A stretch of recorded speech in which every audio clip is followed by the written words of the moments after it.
Olá, minhas lindas, tudo bem? Maravilhosas, como vocês estão? Espero que muito bem. Bom, já se inscreve, compartilha, vocês já sabem. Seguinte, eu tô com pressa pra gente ir logo pro vídeo, porque eu quero assistir isso aqui com vocês. É um tema muito importante. Hoje a gente vai assistir ao relato de parto da Gabriela Cunha. Isso. É um relato de parto com violência obstétrica na cesariana pelo SUS. Por que eu resolvi trazer esse tema? Inclusive, se você tem algum relato de parto ou algum vídeo de parto que você quer que eu reaja, a gente converse um pouquinho sobre, me envia lá no Instagram o link. Por que eu resolvi trazer para vocês? Porque muitas mulheres, muitas gestantes, não sabem ou não fazem ideia de que é possível sofrer violências obstétricas na cesariana também. Quando a gente fala de plano de parto, de preparação do seu acompanhante, a gente não está falando só sobre parto vaginal. A violência obstétrica também pode acontecer na cesárea. Eu não assisti o vídeo dela ainda de relato, eu vou assistir agora com vocês, mas o que dá para entender do título, por enquanto, é isso. Vamos lá. Hoje eu vou falar sobre o relato de parto. Eu já tive 2 filhos e eu vou falar sobre o meu segundo parto, que é o parto do meu filho mais novo, Luigi. Especificamente hoje, é uma data muito importante pra mim, é o primeiro aniversário dele. E nessa data, eu não sei o que eu tô sentindo. Um misto de alegria, com certeza de que as coisas elas passam, de que a gente é mais forte do que a gente imagina. E você vai entender um pouquinho o porquê que eu tô falando tudo isso. Eu espero que esse vídeo ele sirva de gatilho pra que você que tá gestante ou planejando uma gravidez, você se prepare pro dia do parto, para que você se imune de informações, para que você esteja com um porta-voz do seu lado.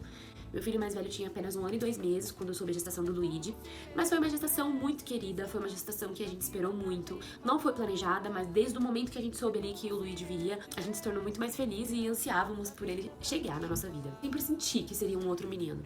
Assim que viu positivo ali no teste, eu pensei, é um outro menino. Meu filho mais velho, ele nasceu com 41 semanas de gestação. Quando eu engravidei, eu acreditava que o Luigi, ele também, eu chegaria ali nas 40, 41 semanas, né? Só que quando eu tava com 38 semanas, eu tava com um sentimento muito forte de que ele tava muito perto de vir. E esse sentimento começou mais ou menos numa quinta-feira, no dia 16. Sexta-feira, no dia 17 de janeiro do ano passado, eu fiz o meu ensaio fotográfico de gestante. E as fotos do ensaio, elas ficaram lindas. Foi um dia bem gostoso pra mim, eu passei o dia depois com a minha família, mas dentro do meu coração eu sentia que o Luigi tava chegando. No sábado, no dia 18, eu passei o dia inteiro literalmente deitada, com o sentimento de que ele vem de hoje pra amanhã. E eu estava de 38 semanas e 4 dias.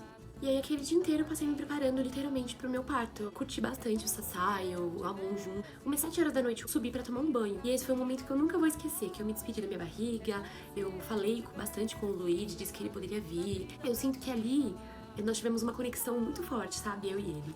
E mais ou menos 10 horas, 10 e meia, fomos deitar. Parece que tudo acontece de madrugada, essas histórias de parto aí, né? Se o seu parto não foi de madrugada, se você entrou em trabalho de parto. Por fatores hormonais. À noite a gente tem um aumento da progesterona, que é um hormônio muito importante. Do estrogênio e da progesterona, na verdade. Que são hormônios importantes da gestação. E aí, por isso, à noite, tem algumas mulheres que sentem mais contrações de treinamento, que sentem pródromo só à noite. Bruna, parece que é só à noite e durante o dia tá tudo normal. Pode ser por isso. Por fatores hormonais, tá bom? É muito comum. Por isso a gente tem uma grande parte de partos que iniciam na madrugada ou durante a noite. E também alguns alarmes falsos, assim, da gestante pensar que está entrando em trabalho de parto, acompanhar e de repente durante o dia tudo tranquilizou, na verdade era só uma fase latente, mais prolongada. Durante o dia, comenta que eu não conheço ninguém que entrou em trabalho de parto durante o dia. Sempre acontece de madrugada. E aí eu falei assim, vou deitar, porque eu vou esperar começar meu trabalho de parto. Tenho certeza que vai começar. E uma curiosidade, que eu não falei, mas eu deveria ter falado, é que nessa época eu não tinha plano de saúde. Eu ia ganhar bebê pelo SUS. Meu pré-natal foi todo pelo SUS e foi um pré-natal muito bom, muito bem assistido. E eu ia ganhar bebê na maternidade pública. É a maternidade próxima da minha casa que atendia ali o meu bairro e o bairro das Redondezas, chama-se Maternidade Interlagos. Então ali era a maternidade de referência para eu ganhar meu bebê. E eu já sabia disso, já conhecia a maternidade. E eu tinha um pouco de medo, porque os partos que eu assisti foram cheios de violência obstétrica, mas eu acreditava que comigo ia ser diferente. Exatamente meia-noite eu tive a minha primeira contração. Foi bem intensa. E depois de 20 minutos tive outra. Eu falei, olha, só vou chamar o Amon quando eu tiver certeza de que não é ali uma contração de treinamento, ou se vai começar as contrações e vai parar. Quando foi mais ou menos 2h30 da manhã, eu já senti que realmente era um trabalho de parto ativo. As contrações elas já estavam mais ou menos a cada 15 minutos, 14 minutos. Então, não era um trabalho de parto ativo, mas era uma fase latente, né? A fase de latência, ela traz contrações com intervalos de, no mínimo, 5 minutos, mas geralmente são intervalos bem mais do que 5 minutos. A fase ativa, ela já traz contrações com intervalos menores que 5 minutos e a duração de 1 minuto de contração. O que estava acontecendo, na verdade, era uma fase de latência, né? Quando ela traz esse padrão de contração. A gente tem algumas fases de trabalho de parto, eu sempre falo isso aqui com vocês. Então, nós temos contrações de treinamento, pródromos, fase de latência e a fase ativa. Esse tempo de intervalo não é um tempo compatível com fase ativa, mas sim com fase latente, tá bom? Só para que vocês também anotem ou, enfim, aprendam também. A gente vai absorver o máximo de conhecimento que der por aqui, de informação para vocês. Eu chamei o Amon e falei, olha, nosso bebê vai nascer, eu tô sentindo as dores já. E como o Amon e eu, a gente estudou muito sobre... Agora, ela não fala se o primeiro parto foi vaginal ou cesariana, né? Porque não dá pra... O que dá a entender é que ela tá esperando os sinais de um parto ativo vaginal, né? Ela espera as contrações, acredito que o Amon seja o esposo dela, o companheiro. A gente não sabe como foi esse primeiro parto, essa primeira experiência anterior. Parto. Ele sabia que era importante eu ficar em casa o máximo de tempo possível pra chegar lá na maternidade. Ótimo. Então eles tinham muita informação, né? E essa é uma informação real, tá? Quando nós entendemos, estudamos o parto, e por isso que eu falo tanto pra vocês, entendam os sinais de segurança que dizem pra você que tá tudo bem continuar permanecendo em casa e entendam cada fase do trabalho de parto. Chegou em fase ativa, hospital. Aqui ainda não era fase ativa pelo tempo de intervalo das contrações. Maternidade já, assim, pra parir, literalmente, né? E aí ele me aconselhou a tomar um banho. E aí eu pedi pra ele ligar pra minha mãe pra chamar ela pra cuidar do Samuel. E ela chegou, assim, bem rápido e a gente foi pra maternidade. Isso era mais ou menos 5 horas da manhã. E a maternidade ficava mais ou menos 20 minutos da minha casa. Nossa, pareceu uma eternidade, porque eu senti muita dor no carro, por conta do balançar do carro e tudo mais. Doeu muito. E eu tinha certeza que eu já estava, assim, bem dilatada. Uma curiosidade é que eu já tinha tido uma cesariana anterior, uma cesariana eletiva, ou seja, eu escolhi ter uma cesárea. Então eu tinha plano de saúde e após 14 horas de trabalho de parto do Samuel, eu optei pela cesariana. Foi uma cesariana. Então ela já tinha uma cesárea anterior. Lembrando que cesárea anterior não é indicativa de outra cesárea, tá bom? Inclusive, quem traz isso para nós é o OMS, o Ministério da Saúde. Nós temos sim parto vaginal após cesariana, principalmente uma cesárea, né? Chama-se VBAC, é uma sigla em inglês que significa parto vaginal após cesariana. Então ela entra ali na diretriz de parto da OMS, Ministério da Saúde, que são os órgãos que regulamentam a nossa saúde.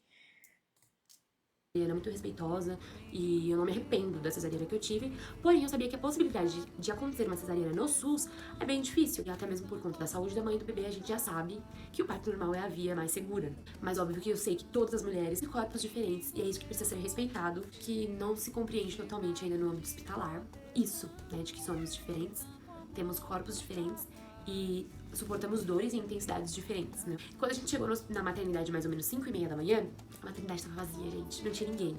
Eu agradeci a Deus naquela hora, passei pela triagem, né, e o médico ele só me atendeu às 7h30 da manhã. Ele tava lá o tempo inteiro, as enfermeiras diziam que ele tava no momento de descanso dele, então ele não ia atender naquela hora, e eu tive que esperar o médico descansar. Vamos lá. O profissional de saúde, ele tem direito, sim, realmente, ao descanso, dependendo, né, do padrão de plantões que ele pega, o tempo de horas. Mas, geralmente, o trabalho de parto, ela já é passada pela triagem, mas ainda não pela primeira avaliação. Geralmente, o trabalho de parto é tratado como algo prioritário. Tanto é que mulheres que dão entrada em setores de saúde com sinais de trabalho de parto, elas recebem geralmente a identificação amarela ou até mesmo a vermelha, vez ou outra, mas geralmente a amarela, para que ela tenha prioridade de atendimento. Mas, a gente tem que pensar nisso. E eu sou profissional de saúde, então eu tô falando da classe mesmo, na minha própria classe, mas a gente entende. Gente, existe gente humanizada, desumanizada em todos os lugares. Com sinais de trabalho de parto, ela deveria ter sido olhada o quanto antes. Não sabemos o que aconteceu, a gente vai entender, mas ela ficou 2 horas aguardando. O trabalho de parto, ele pode evoluir assim. Ela já podia talvez estar lá com 10 centímetros. E o bebê ia nascer na recepção, entendem? Lógico que o profissional tem direito ao seu descanso, mas então que tivesse um outro para cobri-lo, entende? Poxa, se um vai descansar, então, na escala lá do tempo do plantão, para que ele consiga descansar e ter um atendimento de qualidade, que tenha um outro para cobri-lo. A gente está falando de uma rede de saúde, é um sistema de saúde que é uma. Gente, parece uma grande cascata. E muitos fatores vão se unindo e um depende do outro e assim vai. Então não é só o descanso, mas então que tivesse alguém na frente também para cuidar enquanto o outro descansa. Ou então que fosse avisada a prioridade. Só tinha um médico para atender. São muitas informações nesse momento. Em seguida, ele me chamou. Ele era um médico extremamente arrogante, muito estúpido e muito sério, muito grosso. Ele me chamou pra sala com meu esposo e ele me pediu pra que deitasse, né? Meu esposo começou a explicar que eu tive uma cesariana anterior. E ele falou assim: mas aqui ela não vai ter cesárea, ela vai ter um parto normal. Mas a gente já entendia, né? Já sabia, já estávamos preparados psicologicamente pra isso. Quando ele foi fazer o toque em mim, ele não esperou nem passar a contração, nem pediu pra que eu avisasse quando a contração melhorasse. Bem no meio ali de uma contração bem forte, ele fez o exame de toque. Ele falou: se você ficar aí chorando, não tem como te examinar, você vai ter que ir pra casa com dor. Violência obstétrica não é só física. Ela também acontece emocional ou verbalmente, como já está acontecendo aqui, nesse primeiro momento. Né? O exame de toque é um exame, sim, invasivo, ele é incômodo, sim, e a gestante tem o direito de passar por um exame com o mínimo de incômodo possível. Vai incomodar um pouquinho, lógico, mas a digno respeito de aguardar a contração passar e de não inibir o que essa mulher está sentindo. Se ela sentir dor, ela vai sim gemer, ela pode chorar. A mulher pode vocalizar durante o trabalho de parto. Isso tem que ser respeitado. Foi bem arrogante, né? E eu tava bem sensível, né? Comecei a ficar muito triste, eu comecei a me sentir muito mal, muito pra baixo. E aí ele falou que eu estava com 0 de dilatação e pediu um exame de cardiotoco, que é o exame pra ouvir. Entendem a importância da gente esperar a fase ativa chegar? A fase latente é uma fase de preparação para iniciar a dilatação. É a fase em que o seu corpo começa a dilatar e te leva até os 4 centímetros. A partir do 5º centímetro de dilatação, a gente tem outro padrão de contração, é considerado fase ativa. Então, realmente, às 2 da manhã, com contrações a cada 14 minutos, 15, configura uma fase latente normal. A fase latente pode durar horas, dias ou semanas. Cada caso é um, isso não pode ser generalizado. Mas as fases do trabalho de parto têm um padrão. Elas seguem um padrão. E o que ela conta é que realmente ela estava em fase latente. E a fase latente é uma preparação para esse início da dilatação. Então, não é que o corpo dela não evolui. É porque a fase latente demora. É a fase mais demorada do trabalho de parto. Algumas mulheres passam por essa fase há dias. Ficam dias ou semanas com 2 centímetros dilatado e tá tudo bem, porque esse é um processo fisiológico do corpo, entende? A fase latente é um processo fisiológico de durar um tempo a mais. Agora, ela precisa ser avaliada, né? Porque em alguns casos, talvez ela não conta aqui pra gente, mas talvez nesse tempo em que ela permaneceu ali, as contrações já pegaram ritmo, já tinham uma dinâmica mais ritmada, talvez ela já estivesse até em fase ativa, no padrão de contrações que eu digo. Porque existem mulheres que têm contrações num padrão de fase ativa, mas ainda não estão lá. Isso indica que ou ela vai evoluir muito rápido, ou essas contrações muito efetivas podem trazer, e uma não evolução de dilatação, às vezes por um colo grosso, que é normal, tá? O colo ele vai afinando, pode trazer algum tipo de sofrimento ou complicação. Mas a dilatação a gente não tem de fase ativa, realmente não. Vamos entender. O coração do bebê e ver a intensidade de contrações. Na guia de exame ele colocou assim: trabalho de parto falso. Quando eu vi aquilo, eu achei uma falta de respeito tão grande, porque por que uma pessoa iria inventar às 5 horas da manhã que está em trabalho de parto? E isso me deixou muito triste. Porém, eu fui pra sala de cardiotoco, fiz o cardiotoco, a enfermeira... Ele não usou a melhor palavra. Isso também é uma violência, né? Mas, na verdade, não é um trabalho de parto. O trabalho de parto a gente só considera fase ativa. E, realmente, sem dilatação e com intervalos longos de contração, a gente não tem nem nem a dinâmica de ritmos de contração para fase ativa e nem a dilatação mínima, né? Mas não significa que ela esteja mentindo, não significa que não esteja doendo. Dói, contração dói. É um incômodo grande. Cada mulher tem o seu limiar de dor, inclusive. Ela falou pra mim, olha, você tá realmente em trabalho de parto. Eu fui muito bem atendida nessa parte do cardiotoco. O cardiotoco é o exame, aquele que a gente sempre vê por aqui, que eu sempre falo com vocês, nos vídeos de parto que a gente tem. É um exame que mede, né? Ele afere batimentos cardíacos fetais e nível de toco. Toco é a contração. Então, através disso, a gente consegue perceber o nível de contração que essa mulher tem. Eu sempre conto pra vocês casos de gestantes minhas. E tem um, que é o da Andrea. Esse caso eu sempre uso, inclusive no curso eu uso de exemplo também. A Andrea deu entrada no hospital, nós demos entrada às 3 da tarde, mais ou menos, de um domingo. Por que, Bruna, que deu entrada? Por que você já falou pra ela que era hora de ir? Porque a gente tinha um padrão de contrações. As contrações dela tinham 1 minuto de duração, com 2 minutos de intervalo. É um padrão de fase ativa. Porém, quando a gente chegou ao hospital, na avaliação foi atestado que ela só tinha 1 centímetro de dilatação. O médico não queria internar. Ou então, que internasse, se internasse, fosse então logo para cesárea. É uma maternidade particular aqui de Brasília. E como ela tinha 2 cesarianas anteriores, ela poderia optar pela cesárea. Tudo bem. Só que aí eu falei, não, ela não vai embora. Por quê? Aqui em Brasília, para quem mora, vai se recordar, vai entender, ela reside na Santa Maria e a maternidade é do Sudoeste. Vocês vão saber qual maternidade é. E eu falei, não, vamos ficar, melhor. Porque o padrão de contração tá de fase ativa mesmo que a dilatação não esteja. Tá lá no meu Instagram, vai lá ver ela falando, tem foto dela do neném, eu trago pra vocês sempre o relato técnico. Em 1h15, o Benjamin nasceu.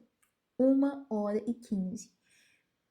Se ela não tivesse internado, como o médico quis, porque ela só tinha 1 centímetro de dilatação, Benjamin tinha nascido no carro na volta pra casa. Porque de onde ela mora pra maternidade é cerca de 40 minutos a 1 hora. Em 1h15 ele nasceu. Dentro, inclusive, a bolsa rompeu e ele começou o expulsivo a coroar no elevador, pra gente descer pra sala de cesárea. Ela tinha dito, não, Bru, então já que eu tenho 2, não tem problema eu ter outra. E nasceu. Ritmo de contração. A gente não pode se basear só pela dilatação. Eu sempre digo isso pra vocês. O ritmo de contração é tão importante, ou às vezes até mais importante do que a dilatação. Porque eu posso ter uma dilatação que evolui de uma hora para outra. Os famosos partos a jato. E aí, em seguida, o médico veio e ele falou assim, olha, você está em trabalho de parto? E eu, tipo, sério? Mas eu não posso te atender, não posso te internar, porque você não tem dilatação. Ele fez o toque mais uma vez. E eu tava com meio dedo de dilatação. E ele disse que não poderia me internar. E eu fiquei muito desesperada, porque eu já estava sentindo uma dor intensa e eu não poderia ser internada. E ele falou assim, então você fica caminhando aqui no hospital e mais ou menos meio-dia eu venho te examinar de novo. Isso eram 8 horas da manhã. E aí eu fiquei assim, o que eu vou fazer, sabe? Porque eu já não tava mais aguentando, tava uma dor muito forte mesmo. Mas eu ainda tava conversando entre as contrações, eu ainda conseguia raciocinar. Enquanto isso, o hospital foi enchendo e eu já tava sentindo muito. A internação mínima instituída pelos nossos órgãos regulamentadores da saúde é a internação dos 5 centímetros. A não ser em casos de emergência, como em casos de mecônio, bolsa rota total, de imediato ou bolsa rota de 12 horas, parcial, casos de risco de prematuridade, a mulher ter sinais de trabalho de parto ainda na idade gestacional prematura. Então, realmente, assim, se não há nenhum risco, se não há nenhuma emergência,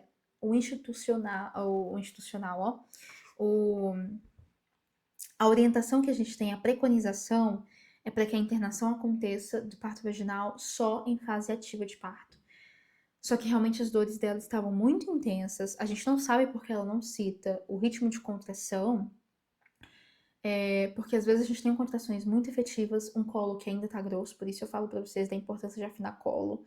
para que quando seu corpo entre em trabalho de parto, ele dilate, você não fique só tendo contração, contração, contração sem dilatar. Por quê? Colo grosso não dilata. A gente precisa primeiro afinar para dilatar. Então, tem mulher que tem contração, contração, contração, forte, forte, forte, e demora a dilatar, como ela, por exemplo, porque às vezes o colo tá grosso. Por isso eu falo para vocês, vamos afinar esse colo ainda na gestação. Faz parte da preparação física, a gente consegue ajudar esse corpo. Vamos entender. Muita dor.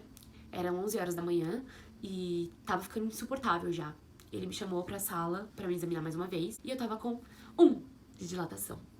1, gente. Aquilo ali me deixou muito desesperada, muito preocupada. Eu meio que caí, assim, me joguei no colo do Mon, falei, não vou aguentar. E aí o médico falou, você vai ter que ficar aqui até você ter pelo menos 4 dedos de dilatação para eu fazer a sua internação. E aí que o Amon, ele pôs literalmente a boca no trombone, sabe? E falou que nós, né, conhecíamos dos nossos direitos, das leis, nós estávamos munidos de informação. Até que o médico decidiu fazer minha internação. Porém, não tinha nenhuma vaga, segundo ele, na parte de cima, onde fica ali centro cirúrgico, centro obstétrico, pré-parto. Não... Vamos lá. Inclusive, tem um vídeo aqui no canal falando sobre isso. Não existe lei da cesariana. Existe um projeto de lei. Eu tô falando isso a nível nacional. Vamos entender aqui. Tem um vídeo explicando isso mais detalhado, vai lá e assiste. Mas eu vou tentar trazer para vocês aqui no que ela falou. Quando a gente fala de rede particular, rede privada, você pode escolher a sua via de parto, tá tudo bem. Quando a gente fala de SUS, o SUS, ele segue e ele obedece à orientação de que a cesariana é uma cirurgia, um processo cirúrgico que só deve ser feito em caso de emergência. Tanto é que o Brasil é o único país que a gente tem uma incidência muito grande de cesarianas eletivas, que são as marcadas. Só que existe o nível de suporte à dor, lógico, ela tem direito à analgesia, não sei se isso foi conversado também com o médico, provavelmente não, né, pelo que ela diz, ele era um senhor bem grosso, desumanizado, talvez, enfim. Mas é um direito também à analgesia de parto, para que você tenha um parto vaginal sem dor ou menos incômodo. O que acontece? A nível nacional, Brasil, a gente não tem lei que garante que você tem o direito de fazer uma cesariana, escolher no SUS. Você tem um projeto de lei. Esse projeto de lei, por ser um projeto e não uma lei institucionalizada, ele traz a possibilidade de o profissional ou a instituição aceitar ou não, porque é um projeto de lei. Não é obrigatório cumprir. Lei é obrigatório, projeto de lei não. Fica a par do profissional da instituição. Só que São Paulo é o único estado no momento que nós temos que tem a lei da cesárea. Ela falou maternidade de Interlagos. Interlagos, não sei se fica em São Paulo, eu acho que fica. Vocês vão me perdoar, mas eu acho que fica em São Paulo, não é? Não tem nem, pior que eu tô sem o celular por aqui, senão eu pesquisava também. Mas eu acho que Interlagos fica em São Paulo. É um bairro de lá. Enfim. Mas se eu não me engano, fica. Se realmente fica em São Paulo, ela tinha o direito da cesariana independente do marido. Eu acho que é por isso, inclusive, que ela fala que o marido traz a noção da lei, a gente tem lei, tá munido de informação. Porque existe a lei em São Paulo. E essa lei traz que você tem o direito de optar pela cesariana, sim. É uma lei estadual. Só serve para o estado de São Paulo, inclusive, né? A nível nacional, a gente continua com o projeto de lei. Então, ela tinha esse direito desde o início. Não sei se eles sabiam disso. A gente também não sabe há quanto tempo exatamente isso aconteceu, né? Porque tem o tempo do vídeo, mais o tempo de nascimento do bebê, que quando ela grava já tem 1 ano. Mas eu acredito que essa lei já estivesse em vigor. Ela tinha esse direito. Justamente, Interlagos, se eu não me engano, fica em São Paulo. Eu posso estar muito errada, vocês vão me perdoar. Mas se fica em São Paulo, ela faz parte justamente do estado que tem a lei para essa escolha. Não precisaria passar por isso. Não tinha vaga, tava muito cheio. Lá em cima haviam 9 mulheres para ter bebê. Sim, aí quando ele resolve internar, ele disse que não tem leito, né? Vamos acompanhar. Ainda 9 cesarianas, fora os partos normais que estavam acontecendo. E ele falou que eu precisaria ficar lá embaixo. É uma recepção maior, onde fica cadeiras, consultórios, enfermaria. E dentro dessa recepção tem, tipo, uma salinha de vidro, em que algumas mulheres ficam ali se preparando pra hora do parto, né? E aí eu fiquei nessa salinha, com aquela roupinha já, aquele avental, toquinha. E ali eu fiquei por mais ou menos 1h30, com muita dor. Eu tava vivendo muito forte aquilo. sabe? Foi muito, muito difícil. E aí eu pedi pro Amon que eu precisava ir no banheiro. E aí eu fui até o banheiro, ele me carregando, né? A recepção, ela já tinha muita gente. E eu ali com aquele uniformezinho que deixa, né, a parte de trás toda nua, tentando me esconder. E fui até o banheiro. Quando eu sentei no vaso pra fazer xixi, eu não conseguia fazer nada. E também não conseguia levantar. E eu só gritava. Gritava muito, era uma dor insuportável, uma dor muito forte. E tava assim, me consumindo já aquela dor. Eu tava querendo me rasgar toda. O amor precisou me levantar no colo e me levou no colo até essa salinha de volta. E aí, quando eu sentei ali, eu já não tava mais suportando. E aí já tinha mudado o plantão e esse outro plantão era horrível. Tinha umas enfermeiras muito duras. E aí elas passavam e, tipo, eu pedia ajuda. E elas fingiam que não me via. Tipo, literalmente, você tá ali como uma pedra que as pessoas passam em cima e não te veem. Até que quem olhou pra mim foi o segurança dali da recepção. Ele foi até mim e ele falou assim: você não vai mais ficar aqui, moça, eu vou te ajudar. E aí ele trouxe lá de fora uma cadeira de rodas, que eu tinha certeza.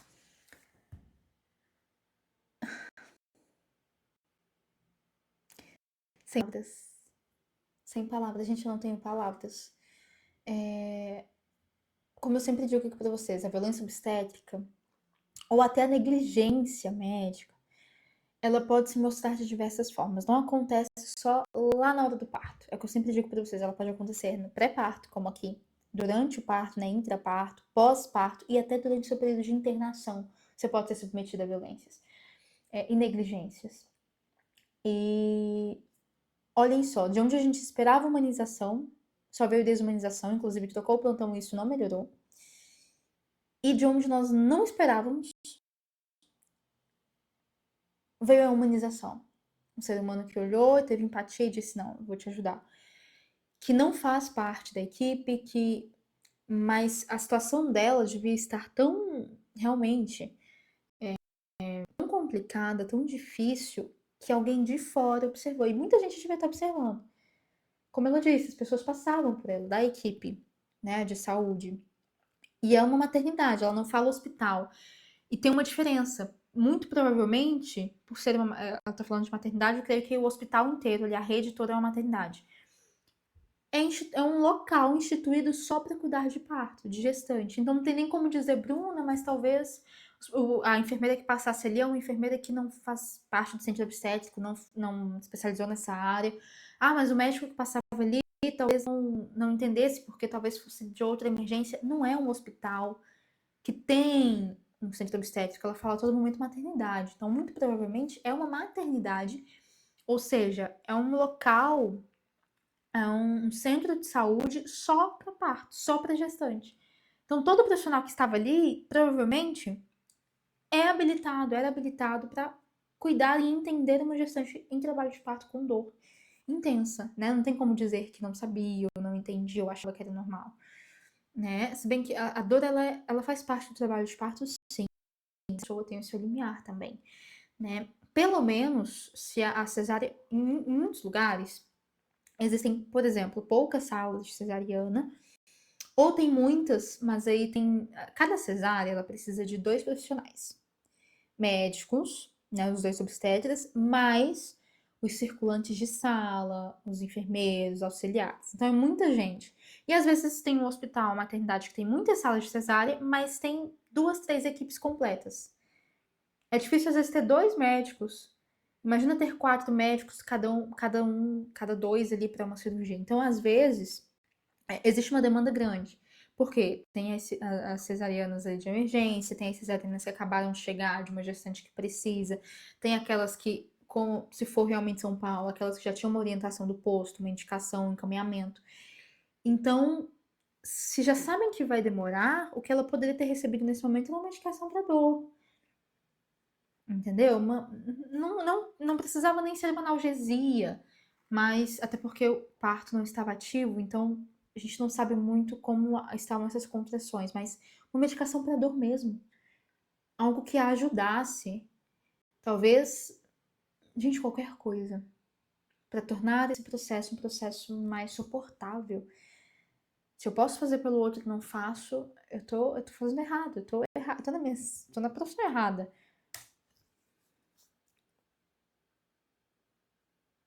Que o Luiz estava nascendo, eu tava sentindo uma pressão muito forte aqui embaixo, muito forte. Opa, calma, que a voz dela sumiu aqui pra mim. Vamos voltar lá. Ele foi até mim e ele falou assim: você não vai mais ficar aqui, moça, eu vou te ajudar. E aí ele trouxe lá de fora uma cadeira de rodas. E eu tinha certeza que o Luigi tava nascendo. Eu tava sentindo uma pressão muito forte aqui embaixo, muito forte. Como se ele fizesse assim, ó, literalmente querendo sair. E eu falando: não vai dar tempo, não vai dar tempo, não vai dar tempo. E ele: calma, moça, respira. Subimos no elevador. Quando a gente chegou no centro obstétrico, ele chamou ali alguém, né? Falou: alguém, uma moça tá passando muito mal, tal. E aí veio uma enfermeira, que eu nunca, na minha vida, vou esquecer o rosto, semblante de amargura, de ódio. Ela Gente, eu achei que finalmente a gente ia ter um momento feliz, assim. Quando ela falou nunca vou esquecer, eu pensei que ela diria que foi alguém que ajudou, um anjo mesmo, né? Mas pelo visto, não. Ainda não. tava com um olhar muito cansado. E ela falou assim: tá bom, eu vou fazer o exame de toque. Então, assim, eu tava sentada, né, na cadeira de roda pra ela fazer o exame de toque ali na frente do segurança. Na cadeira de rodas, e eu falei: não vai fazer exame de toque. E ela falou assim: olha, você vai ficar aí então, porque eu preciso saber se ele tá nascendo. Tem outras mães na sua frente. Se ele estiver nascendo, eu tô aqui pra segurar ele. Mas se ele não estiver nascendo, você vai ter que ficar aí. E eu preciso saber, e só através do exame de toque. E claro, graças ao tanto que eu estudei, o Amon também, a gente sabe que o exame de toque é um exame totalmente desnecessário, salvo algumas exceções. O Amon conversou com ela, mostrou ali que a gente tinha realmente conhecimento sobre os nossos direitos e pediu pra que um médico viesse me examinar. Ela me colocou em uma maca, deitada, me levou pra dentro do centro obstétrico e o Amon ficou do lado de fora. Ela não deixou ele entrar nessa hora, mesmo a gente dizendo que era nosso direito entrar. Direito, a mulher tem direito a um acompanhante durante o seu pré-parto, parto e pós-parto. Fora isso, mas não tá em trabalho de parto. A mulher, o ser feminino tem direito a um acompanhante, independente, grávida ou não, a um acompanhante em qualquer consulta ou procedimento. Entendem? Ela realmente tinha muita informação. O que acontece? Muitas vezes, com isso que ela estava sentindo, realmente, o bebê poderia estar nascendo. Não é necessário um exame de toque para entender se vai nascer. No momento ali, por exemplo, se ela já estivesse no expulsivo. Só que para encaminhá-la para cesárea, muitas vezes existem profissionais que realizam o exame de toque porque o bebê pode já estar no canal vaginal. E essa ardência que ela sente pode ser do bebê. Então é feita uma avaliação, mas é uma avaliação segura. Já tinha, acredito, pelo tempo que ela conta, mais de 4 horas do último toque. Então tá dentro do instituído. Mas ela tem direito a ter privacidade, não é na frente do segurança, não é de qualquer jeito, né? O que ela conta. Vamos entender. O médico chegou, então.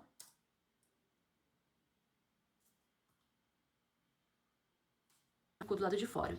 Ela não deixou ele entrar nessa hora, mesmo a gente dizendo que era nosso direito entrar. Ela disse que naquele momento ele não poderia. E eu entrei sozinha, e eu tinha certeza que ela tinha me colocado ali sozinha porque ela queria literalmente me deixar amigo ali, sabe? O centro obstétrico lá da maternidade é um corredor. Na última sala, assim, de frente, é a sala onde se examinam os bebês depois que eles nascem, a pediatria cuida ali deles. Desse lado são várias salas de parto, então tanto centro cirúrgico para cesarianas quanto para parto normal, são várias salas. Desse lado aqui tem uma sala de pós-parto, onde as mulheres depois do parto ficam, e também tem algumas outras salas de parto. E eu estava na maca, no meio desse corredor, né, e a enfermeira queria mais uma vez fazer o exame de toque em mim, ela bem ignorante, tentando abrir minha perna, assim, mexendo em mim, né, no meu corpo. Então, naquele momento, eu tava lutando contra a dor que eu tava sentindo, lutando contra a pressão psicológica que eu tava sofrendo ali naquele momento, no momento que eu tava totalmente vulnerável, sem poder me defender. Além de tudo, eu tive que lutar ainda contra ela, né, contra esse sistema todo que quer obrigar a gente a fazer dos nossos corpos o que eles desejam. Porém, além de ser o meu direito negar esse exame, haviam muitas pessoas, acompanhantes, homens, mulheres, acompanhantes de outras mulheres, nas salas de parto, né? E ela gritando comigo, querendo que eu abrisse a perna pra ela fazer o exame de toque, né? E eu tive que negar mais uma vez, eu disse que ela não faria. Foi quando chegou um médico, se não me engano, o Dr. Eduardo, o nome dele, e ele veio com todo o amor do mundo. Eu sempre penso que ele foi um anjo ali enviado por Deus.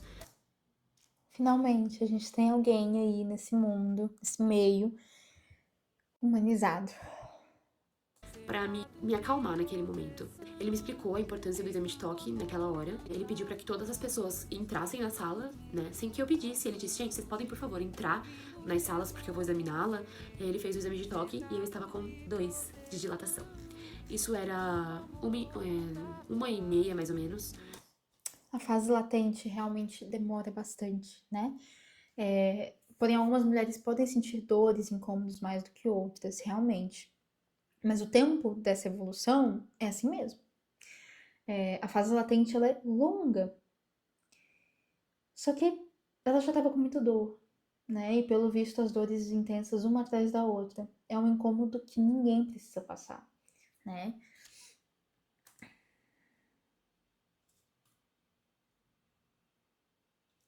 De dilatação. Isso era 1h30, mais ou menos, 1h20 da tarde, do dia 19 de janeiro, no domingo. Ele saiu, ele falou que iria buscar um aparelho pra ouvir o coração do bebê, e ele foi conversar com a Mon, né? Ele acalmou a Mon naquele momento, disse que eu tava bem, que ele já ia dar uma roupa pra Mon se trocar. Foi um querido. Quando ele voltou com o aparelhinho de escutar o coração do Lu, eu estava assim, no ápice da dor, no ápice do nervosismo, já estava com um sangramento, né? A maca ali já estava toda ensanguentada. E ele ouviu o coração do Luigi e ele chamou essa mesma enfermeira, com um olhar muito assustado, e pediu para que me preparasse para cesariana naquele momento. Que não esperasse mais nenhum momento, que ela me colocasse no centro cirúrgico naquela hora. Eu não entendi muito bem o que estava acontecendo, mas ela... Peraí, deixa eu... Nessa hora, também os batimentos cardíacos do Luigi estavam muito lentos. Ela me colocasse no centro cirúrgico naquela hora. Eu não entendi muito bem o que estava acontecendo, mas eu na minha mente só agradecia a Deus porque aquilo ia passar, né? Eu já ia tomar anestesia e ia passar. E aí ela me colocou ali na sala, uma sala muito gelada, muito fria. Zero respeito, zero empatia, zero cuidado.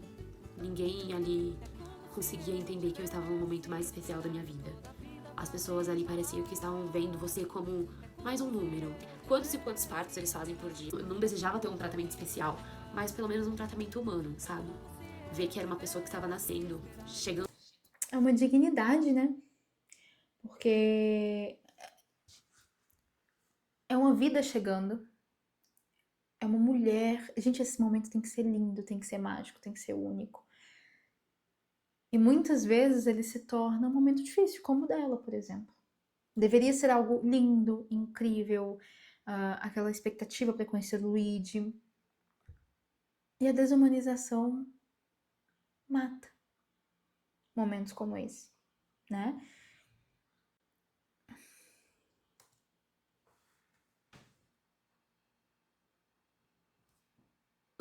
Mas pelo menos um tratamento humano, sabe?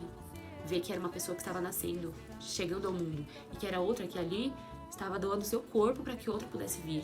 Isso é algo muito sério, é algo muito sublime e muito sagrado, mas o tratamento foi assim totalmente desrespeitoso. Ela colocou a sonda em mim sem anestesia. Aí eu pedi para ela esperar passar a contração e ela não esperou. Enquanto eu estava ali já de sonda, o médico, o Dr. Eduardo, entrou.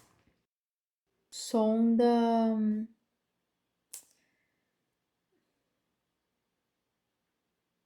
Ah, sim. Eu creio que a sonda na uretra, né? Para alívio, não sabemos se é sonda de alívio ou de demora. Geralmente a sonda, ela é colocada somente em cirurgias longas ou quando a mulher não consegue urinar, que foi o que ela contou, né? É uma sonda para a gente conseguir esvaziar essa bexiga. Geralmente, nas cesarianas, não se utiliza tanto. Houve um tempo em que se utilizava bastante. Hoje em dia não se utiliza tanto, não, porque é considerado um procedimento rápido, né? Geralmente a cesariana ela tem uma duração de 1 hora, por exemplo, né? Até a abertura total e retirada do bebê é bem rápido, de cerca de 15 minutos. É muito rapidinho, mas depois o que demora é fechar cada camada, enfim. Então, provavelmente foi porque ela não conseguiu urinar naquele momento, né? Ela disse que não conseguiu fazer xixi e a gente vai criando ali um acúmulo de urina que pode ocasionar algo chamado bexigoma, pode causar um incômodozinho ali, incômodo bom, incômodo intenso, né? Na região da bexiga. O que acontece? Para colocar sonda, para passar sonda, não existe anestesia. Existe, a gente faz geralmente com a xilocaína, que na verdade é mais para lubrificar, entendeu? Realmente não existe anestesia para passar sonda uretral, tanto a de alívio quanto a de demora. Essa é uma técnica, inclusive, que na enfermagem a gente faz bastante, aprende bastante, é recorrente. Mas realmente não existe anestesia para passar a sonda, tá bom? Pessoas que já tiveram experiências com a sonda na uretra para retirada de xixi, né, de urina, xixi, vamos falar do nome técnico, de urina, sabem que traz um incômodo, mas geralmente não tem anestésico, tem lubrificante. Mas poderia não ser durante a contração, entende? O mínimo de humanização possível, pelo menos as pessoas ali não tiveram.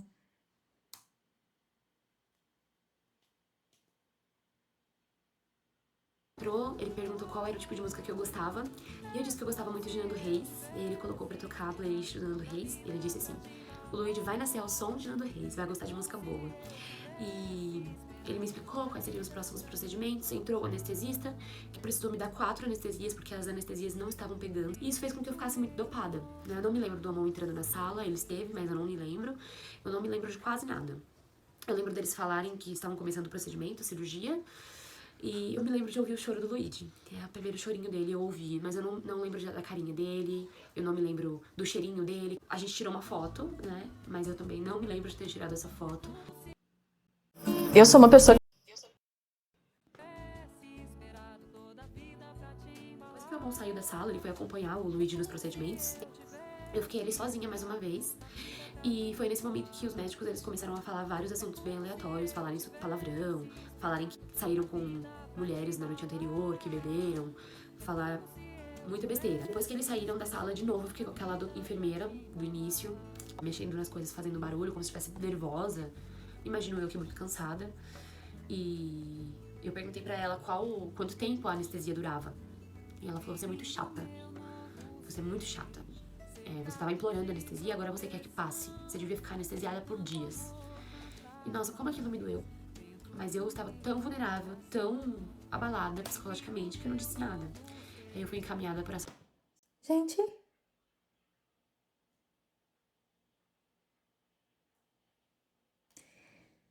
eu tô sem palavras.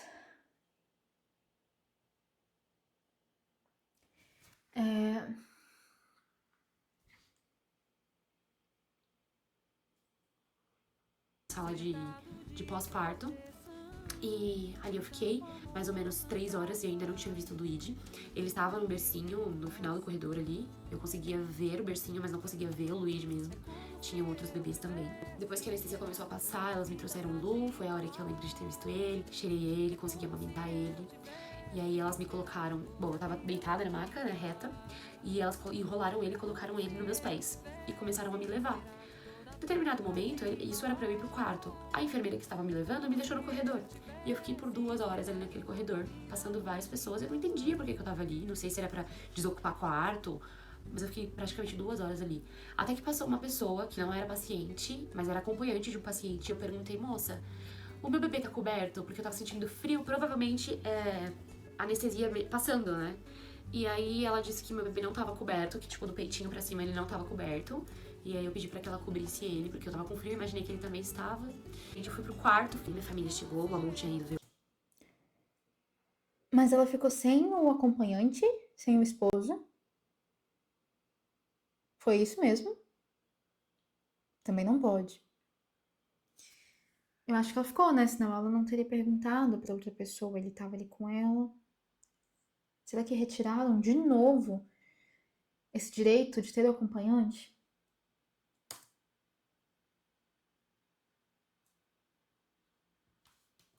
O Samuel, mas minha mãe chegou com o meu pai, ficaram ali comigo, me deram comida. E foi quando o filme de terror acabou, assim.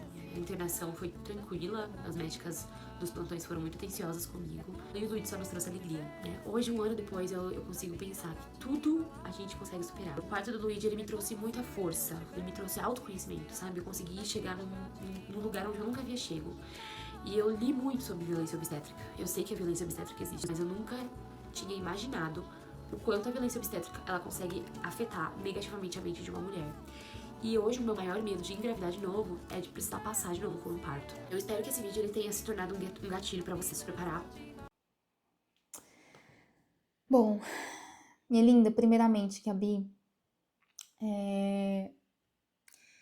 Eu espero realmente que o Senhor possa curar das tuas feridas, de tudo isso, porque são coisas que ficam na mente, que infelizmente marcam negativamente o dia que deveria ser o dia mais feliz, ou um dos dias, né? Porque vocês têm 2 presentes aí, o Samuel e o Luigi, um dos dias mais felizes da vida de vocês. Eu espero que a tua rede de apoio tenha sido incrível e que você tenha tido apoio, inclusive psicológico, isso é importante. Eu entendo, pelo menos ouvindo o teu relato, a gente não, eu pelo menos não consegui perceber traços de culpa, isso é ótimo, porque a culpa não foi sua em nenhum momento, né? Mas sim de revolta. Infelizmente, a todo momento você sofreu violências verbais, psicológicas, físicas, forçar você a abrir as pernas e não teve teu direito resguardado. Em muitos momentos sozinha, em muitos momentos exposta, sem o direito mesmo, nem mesmo à privacidade. Então, eu espero para você que está assistindo esse vídeo também, que esse vídeo tenha sido importante para que você entenda que as violências não acontecem só no parto vaginal, não. E elas não acontecem somente dentro do parto, no período intraparto, elas acontecem no pré-parto, no pós também podem acontecer, ela passou por isso no pós.